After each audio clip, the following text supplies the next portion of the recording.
got me. They got me good. So today I want to talk about the glitch, or the Cash App method, right? Now, this is how scammers are doing it and getting away with it, right? So jumping right into today's video, the tools that you will need. One, a Cash App account.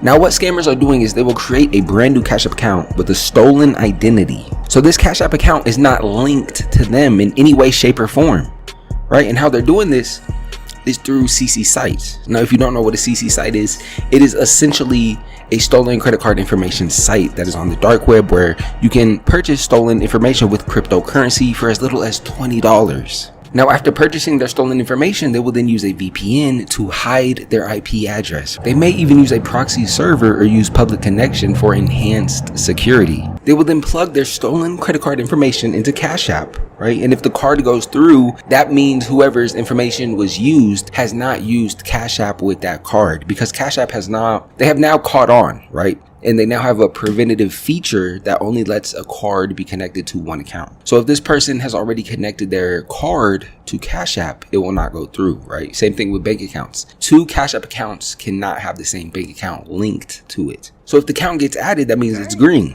That means they're good, right? And they will then go on to add small increments onto their Cash App balance, because Cash App only lets you send up to $250 within a 7-day period. And they only let you receive up to $1,000 within a 30-day period. Now you can increase these limits by verifying your identity using your full name, date of birth, and your SSN. So these scammers will use the stolen information they obtained to verify the account, right? And get these weekly and monthly limits lifted off of their account. So they can then go on to wipe this person's whole account down, right? If it's a debit card. If it's a credit card, credit cards typically have a daily spending limit that is lower than the card's overall credit limit. And credit issuers may even also have a daily credit card transaction limit, right? Just as a fraud preventative measure. So they might start with like $20, right? Boom, that went through. Now do 50, that went through. Add cash, $100, $100, right? Then they'll just go on to add cash until their balance, until the card gets declined. And then they'll go cash out. Now, how do scammers cash out? Because they obviously don't want to send this money to a bank account that is connected to their personal identity. That would be dumb, right?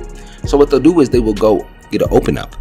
Now, what is an open up? A open up is a bank account that has been opened up with the sole intention of committing bank fraud, right? So what scammers will do is they will use their stolen identities to open up bank accounts. They can even buy an open up that's already been aged from any banking institution of their choice. And some of these open ups even come with fake IDs, which just makes cashing out 10 times easier, because you can then go on to verify the account to get the weekly and monthly limits lifted. So they will get their open up and use that information to cash out. That way the paper trail doesn't link back to them. They can then take their license plate off of their vehicle and visit a ATM at 2 in the morning to withdraw the funds. Another method is using the Cash App card to make ATM withdrawals, right? After creating the Cash App card PIN. However, this involves sending your address to Cash App in order to receive this Cash App card, right? And obviously scammers do not like giving out their personal address. So they will either have this card sent to a PO box that they paid some homeless guy to open, maybe even an abandoned house,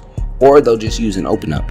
But this is how scammers are using Cash App, stolen identities, and stolen credit card information to funnel money into their own pockets. This is why I always preach to keep your card information safe, and you never want to carry a debit card, because it is an exact link to your money. You want to carry a credit card instead, because it is not connected to your money.